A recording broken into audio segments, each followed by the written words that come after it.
Good afternoon everyone. Business study में हम जितने भी चैप्टर कंप्लीट कर चुके हैं आपको उनका रिवीजन करते रहना है। जब आप रिवीजन करते हैं तो आप लिख कर भी देखिए।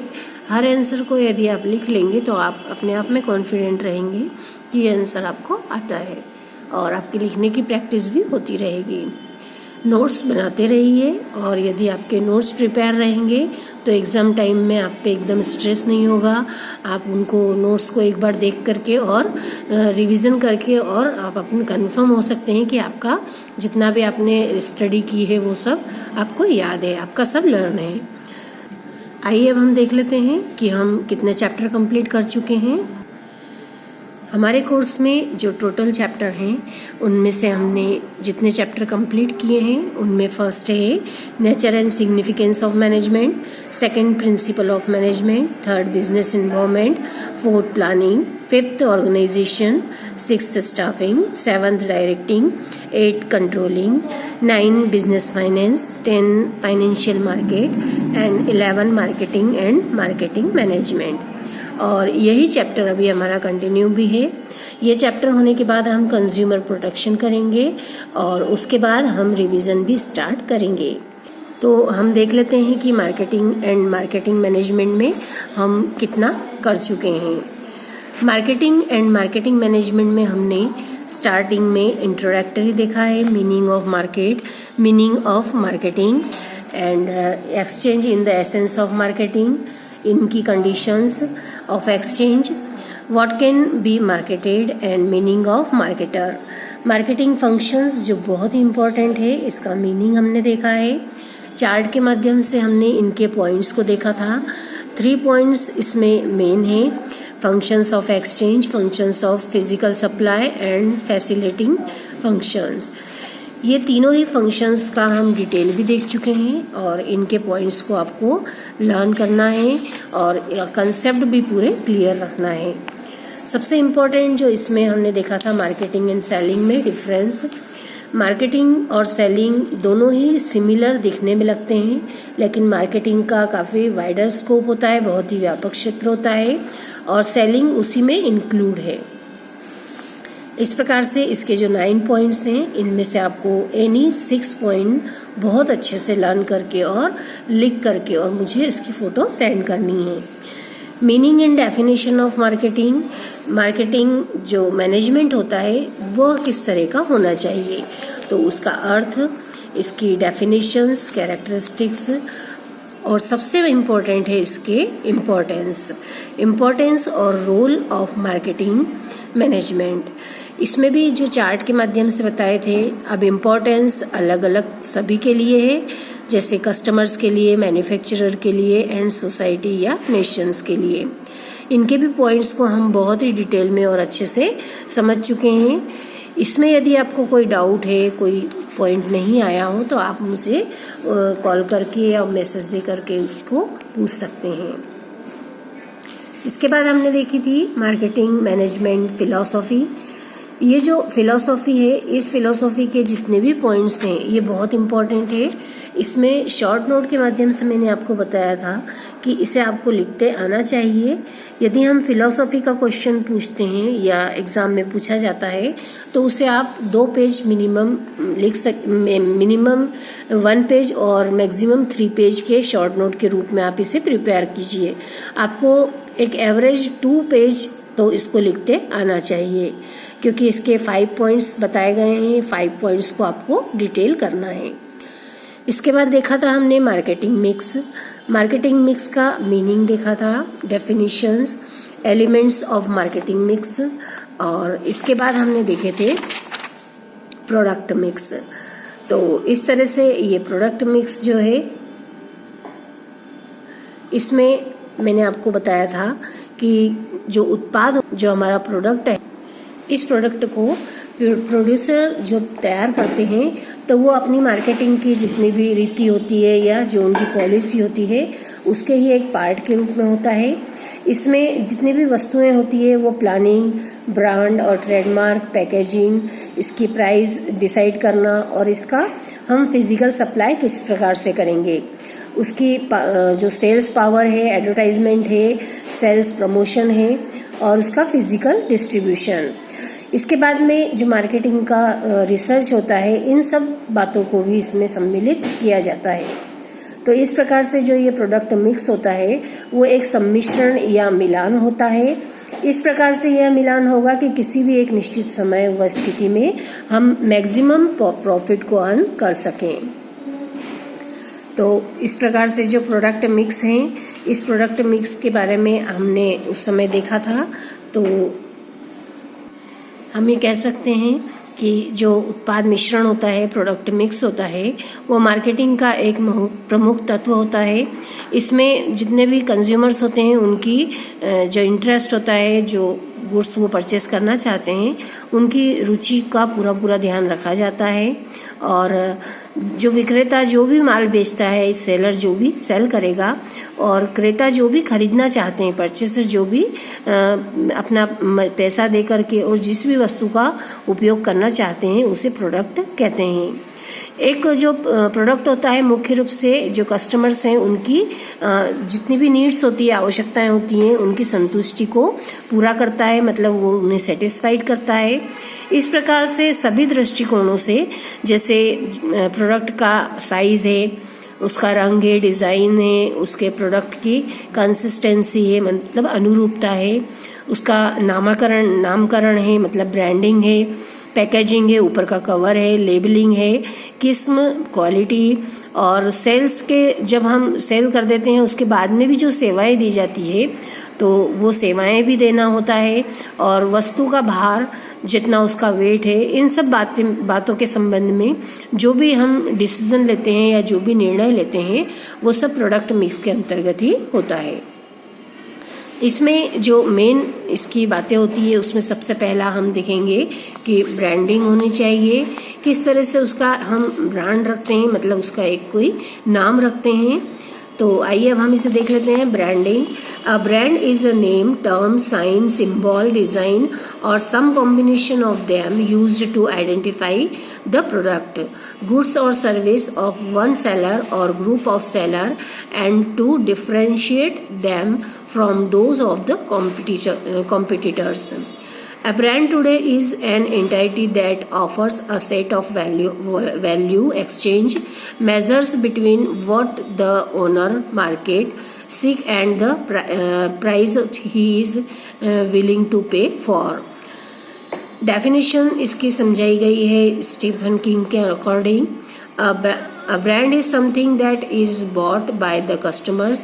A brand is unique. A successful brand is timeless. A brand name consists of words, letters or numbers which can be pronounced, symbols, designs, marks, etc. which can only be seen but not pronounced. इस प्रकार से दो तरह से brand हो सकते हैं। Brand में भी producers brand, middle man's brand, multiple brand and single brand. तो इस प्रकार से इतने तरह के ब्रांड हो सकते हैं। इनमें से बिजनेसमैन की चॉइस पर डिपेंड करता है कि वो किस तरह से अपने ब्रांड को रखें। तो मॉडर्न जो युग है उसमें प्रोड्यूसर के द्वारा जो अपनी वस्तुओं के लिए किसी न किसी में एक ब्रांड का प्रयोग करना एक सामान्य बात हो गई है, एक जनरल ये कंसेप्ट माना गया है।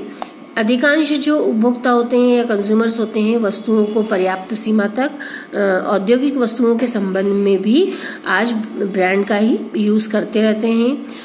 जितनी भी वस्तुएं उनको मार्क या ब्रांड देने का मुख्य जो उद्देश्य होता है वो प्रोड्यूसर द्वारा अपनी वस्तु को दूसरे जो प्रोड्यूसर है उनके द्वारा निर्मित वस्तुओं से उन्होंने जो प्रोडक्शन किया है उससे अपनी वस्तु को अलग दिखाने का होता है। जो स्टेंसन ने अपनी डेफिनेशन में समझाया है कि सभी ट्रेडमार्क ब्रांड है और इस प्रकार इनमें से शब्द कोई या फिर लेख या अंक शामिल रहता है, डिजिट्स होती है जिनका कि उच्चारण हो सकता है और इसमें तस्वीर की डिजाइन भी शामिल है। एक ब्रांड जो होगा वो अपने नाम से उन शब्दों, अक्षरों या अंकों को सम्मिलित करता है जो कि हम प्रोनाउंस कर सकें, जो हम बोल सकें। तो तो इस प्रकार से कहा जा सकता है कि ब्रांड एक पहचान का चिन्ह होता है जिसे सरलता से उपभोक्ता द्वारा अपनाया जा सकता है या वे उसे पहचान करके और उस वस्तु का यूज करने के लिए तैयार हो जाए। और जो प्रोड्यूसर या जो निर्माता होता है उसके उत्पाद को या उसके प्रोडक्ट को किसी अन्य जो कंपटीशन वाले प्रोडक्ट होते हैं उनसे डिफरेंस भी दिखाता है या डिफरेंट शो करता है। तो इस प्रकार से ब्रांड किस किस प्रकार के हो सकते हैं, प्रोड्यूसर के ब्रांड हो सकते हैं या जो मध्यस्थ होते हैं उनके भी ब्रांड हो सकते हैं, मल्टीपल ब्रांड हो सकते हैं या एक सिंगल ब्रांड भी हो सकता है। तो इस प्रकार से एक जो अच्छा ब्रांड होगा उसकी जो कैरेक्टरिस्टिक्स होगी वो कैरेक्टरिस्टिक्स यहाँ पे समझाई गई है। The brand name should be short, easy to pronounce, spells, recognized and remember, that is Dalda, Vim, Reen, Lakme, Godrej, etc. It should suggest the product's benefit and qualities. A brand name should be distinctive, that is Liril, Lux, Safari, etc. It should be attractive and appealing to mind. It should be difficult to imitate. It should remain constant for a reasonable period of time in order to gain popularity. It should be capable to registration and legal protection. तो जितनी भी ये characteristics से इसमें हमें यह समझ में आता है कि जो ब्रांड का नाम होता है वो उसके गुणों को प्रकट करने वाला होना चाहिए। जैसे डालडा है, विम है, रिन है, उसे उसके नाम से ही जाना जा सकता है। इसे ब्रांड को ऐसा होना चाहिए जो जिसके द्वारा हम उसकी क्वालिटी को और उसके लाभों को जान सके और आसानी से हम उसे पहचान सके। जितने भी ब्रांड होते हैं वो अलग अलग उनके नाम हैं, वह हम उस नाम को तुरंत ही पहचान पाए, उस वस्तु को यूज करने के लिए हम एकदम इनिशिएटिव ले लें, तो ऐसा उसका नाम होना चाहिए। इट शुड बी अट्रैक्टिव, बहुत ही वो अट्रैक्टिव होना चाहिए, मतलब एकदम से हम उसे मन को लुभा ले ऐसा ब्रांड होना चाहिए। उसका रजिस्ट्रेशन भी होना चाहिए, हम उसकी एडवर्टाइजमेंट आसानी से कर सके ऐसा होना चाहिए। और उसमें एक जो रिजनेबल पीरियड होता है उस पीरियड के अंदर ही हम उस वस्तु को यूज करने के लिए रेडी रहे, उसकी बहुत अच्छी पॉपुलैरिटी हो। और जितने भी ब्रांड हम नेम रखेंगे उनमें शॉर्ट नाम होना चाहिए, मतलब बहुत ज़्यादा ब्रांड नेम इतना लंबा ना हो कि उसे हम याद ही नहीं कर पाए या उसे हम बोलने में भी अपने को असहज महसूस करें। तो इस तरह से एक बहुत ही अच्छे ब्रांड की ये विशेषताएं होनी चाहिए। यदि इस तरह का कोई ब्रांड होगा तो ब्रांड या चिन्ह होगा तो उसके अनुसार हम अपनी जो भी वस्तु को उपयोग करना चाहते हैं उसे आसानी से चुन सकते हैं। और जो कस्टमर्स होता है वह बहुत ही लोकप्रिय जो ब्रांड होता है उसी को परचेस करता है और मतलब उसी की वस्तुओं को यूज़ करने के लिए हमेशा तैयार रहता है। जितने भी प्रोडक्ट होते हैं उनकी भविष्य की संभावनाएं भी काफ़ी उज्जवल हो, तो वही वस्तु को वे परचेस करना चाहते हैं क्योंकि वे चाहते हैं कि हम जिस वस्तु का यूज़ कर रहे हैं उसे हम लंबे समय तक यूज़ करें, मतलब एक ही वस्तु का उपयोग करते रहें। इसलिए जो ब्रांड का चुनाव है उसका चुनाव करते समय प्रोड्यूसर को बहुत ही ध्यानपूर्वक और अलर्ट रह करके और अपनी ब्रांड का सिलेक्शन करना चाहिए। Next, difference between brand and trademark. Brand और ट्रेडमार्क दोनों ही दिखने में सिमिलर वर्ड्स हैं, बट इसमें डिफरेंस है। For a layman there is no difference between brand name and trademark, but from the legal point of view they have some differences. Trademark is such a brand that has protected legally as only one seller use it. It means registered brand is a trademark. In short, trademark is necessarily a legal word and is used for registered brand. Hence said all trademarks are brand, but not all brands can be trademark. इस प्रकार से हम ये कि brand और trademark दोनों में ऐसे अंतर नहीं किया जा सकता और एक दूसरे को पर्याय मानकर हम प्रयुक्त कर लेते हैं।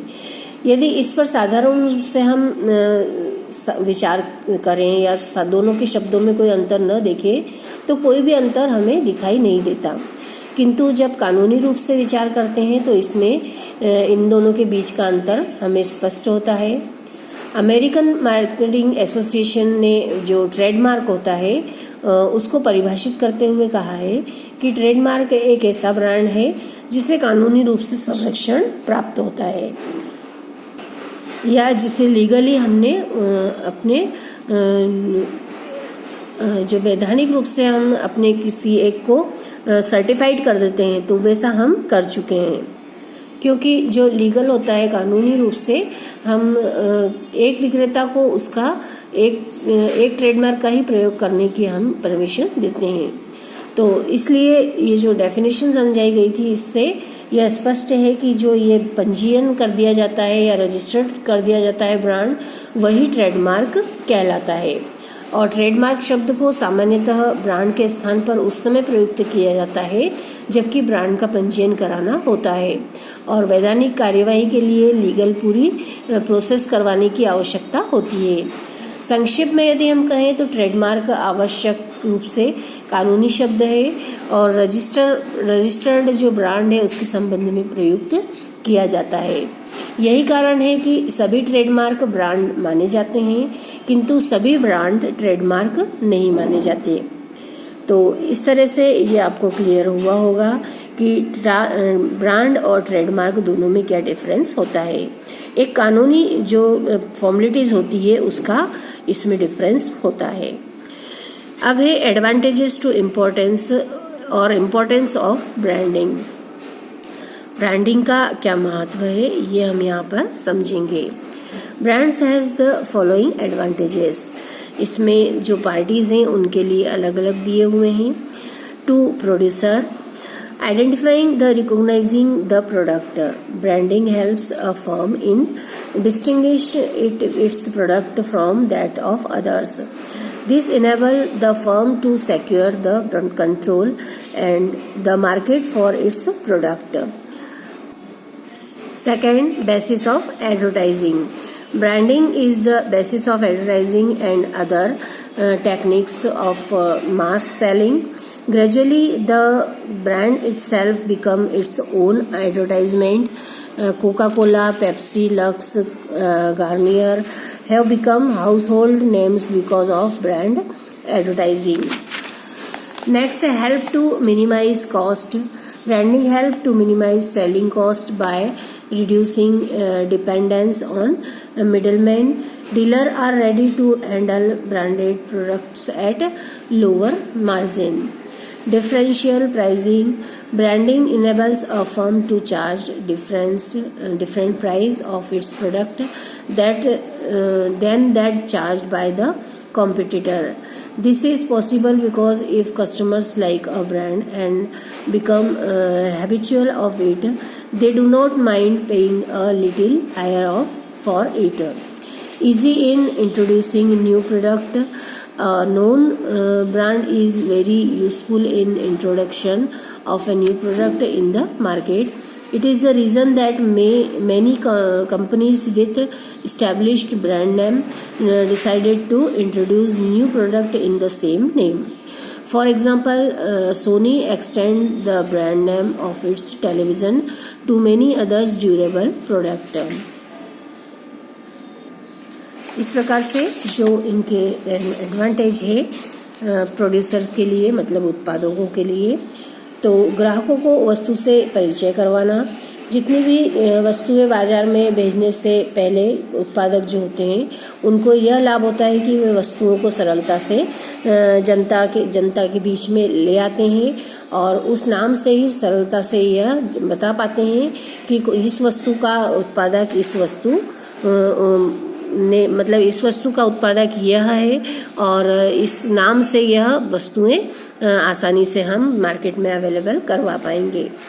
इसी तरह बाज़ारों का निर्माण भी किया जाता है, मतलब मार्केट को भी डेवलप किया जाता है। जो एडवर्टाइजमेंट है उसके द्वारा जो जितने भी कार्यक्रम हैं जो हम डिमॉन्स्ट्रेशन देते हैं उनको भी करवा पाते हैं, क्योंकि उसके नाम से ही हम व्यक्तियों को या लोगों को या कस्टमर्स को इकट्ठा करके और अपनी वस्तु के बारे में बताते हैं। इसके बाद हम मिनिमाइज कॉस्ट कर सकते हैं, मतलब हमने अपने जो भी वस्तुएं हैं उनको जो डिस्ट्रीब्यूशन करते हैं और जब हम इजीली उनको कम समय में और एक ही स्थान पर डिस्ट्रीब्यूट कर देंगे तो हमारी जो कॉस्ट होगी वो भी कम होगी। और जो मीडिएटर्स होते हैं जो उनको भी हमें उसका अलग से कमीशन या कुछ भी अमाउंट पे करने की आवश्यकता नहीं होगी। इसलिए हम एक मार्केट की पहले स्थापना करेंगे और उसमें अपने ब्रांड को लॉन्च करेंगे। जो भी वस्तु होती है उसके प्रोडक्ट जो मिक्स होता है उसके विस्तार में भी सुविधा होती है। जिस भी उत्पादक ने फर्म के पास पहले से ही कई ब्रांड वाली एक से अधिक जो प्रोडक्ट होते हैं वह अपने वस्तु को उसी प्रोडक्ट के और लॉन्च करने पर या कोई नया प्रोडक्ट बनाने पर सरलता से जोड़कर मार्केट में निकाल सकते हैं। इसीलिए इसके जो प्राइस होते हैं वो प्राइस भी हम इस तरह से रखते हैं कि हम एक वस्तु से रिलेटेड करके और दूसरी वस्तु के बारे में उसके एडवांटेज बता करके और प्राइस के बारे में भी हम दोनों का कंपैरिजन करके और उसे यह शो करते हैं कि हमारी पहले जो प्रोडक्ट था उससे अब ये प्राइस और कम आई है। तो इस तरह से जब हम डिफरेंस कर देते हैं दोनों के प्राइस में तो कस्टमर्स के माइंड में एक ये सेटअप हो जाता है कि पहले यही वस्तु महंगी थी और अब यही हमें सस्ती मिलने लगी है। तो इस प्रकार से जो हमने ये देखे हैं पॉइंट्स, ब्रांड के जो प्रोड्यूसर को होने वाले अन्य लाभ हैं उसमें जो दूसरे चिन्हांकित वस्तु जो होती है, जो दूसरे सिंबल होते हैं, उनके जो ब्रांड होते हैं यदि वे रजिस्टर्ड है तो उसका कोई जो दूसरा कॉम्पिटिटर है उसकी नकल नहीं कर सकता है और उसे धोखा नहीं दे सकते हैं। इसलिए ब्रांडिंग का एक लाभ यह भी है कि वे दूसरे जो प्रोड्यूसर होते हैं वे इसे अपनाने में वस्तु की कीमत या लोच जो होती है, प्राइस फ्लेक्सिबिलिटी होती है, वो कम हो जाती है और ऐसी वस्तुओं की कीमतों में उतार चढ़ाव प्रायः नहीं होते। मतलब जो फ्लक्चुएशन होता है उनके रेट्स का वो कम हो जाता है और कंपटीशन में वे बने रहते हैं। तो जितने भी एडवांटेजेस हैं प्रोड्यूसर के लिए इसका वे लाभ ले पाते हैं यदि उन्होंने ब्रांडिंग की हुई हो तो। टू कंज्यूमर्स मतलब कस्टमर्स के लिए जो इसके एडवांटेजेस हैं उनमें है helps in recognisation. Branding helps consumers to identify and recognize the product easily. It simplifies therefore purchase and sale and reduce the time and efforts involved therein. Second, ensure uniform quality. Branding ensures uniform standard of quality and design to customers. It builds up confidence and level of customers satisfaction. Third, status symbol. Some brands become status symbol because of their quality. The consumer of those brands of product feel proud of using them. तो इस प्रकार से जो उपभोक्ताओं को इसके होने वाले लाभ हैं उनमें वस्तु की कीमत की गारंटी दी जाती है, परचेस करने में भी आसानी रहती है, मूल्य की निश्चिंतता रहती है और जो किस्म होती है, क्वालिटी होती है उसमें भी वे सुधार कर पाते हैं, अच्छा पैकिंग दे पाते हैं और जितने भी कस्टमर्स हैं वे अपने स्टेटस सिंबल के रूप में ब्रांड का यूज करते हैं तो वे गर्व से कह सकते हैं कि हम इस वस्तु का या इस ब्रांड का यूज करते हैं।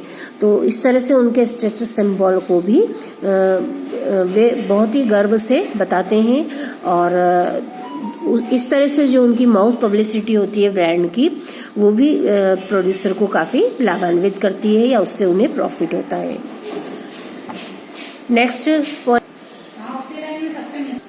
नेक्स्ट पॉइंट जो है लेबलिंग। नेक्स्ट पॉइंट जो लेबलिंग है इसे हम देखेंगे बाद में। अभी आपको जितना समझाया गया है मतलब ब्रांडिंग का आपको पूरा ये अच्छे से समझना है पढ़ के और इसके यदि आपको कोई कंसेप्ट क्लियर ना हो तो आप उसे मुझे कॉल करके या फिर मैसेज दे करके पूछ सकते हैं, आपके डाउट को क्लियर कर लीजिए। जो प्रोडक्ट मिक्स हैं इसके बारे में भी आपको एक शॉर्ट नोट के रूप में क्वेश्चन तैयार करना है और इसे भी आप लर्न कीजिए। ब्रांडिंग के कैरेक्टरिस्टिक्स, इसकी डेफिनेशन और इसके एडवांटेज, इस तरह से ये एक क्वेश्चन कंप्लीट करने के बाद में आप इसकी लर्निंग की वीडियो भी बनाइए और मुझे सेंड कीजिए। अब हम नेक्स्ट हमारी जो वीडियो होगी उसमें लेबलिंग को देखेंगे।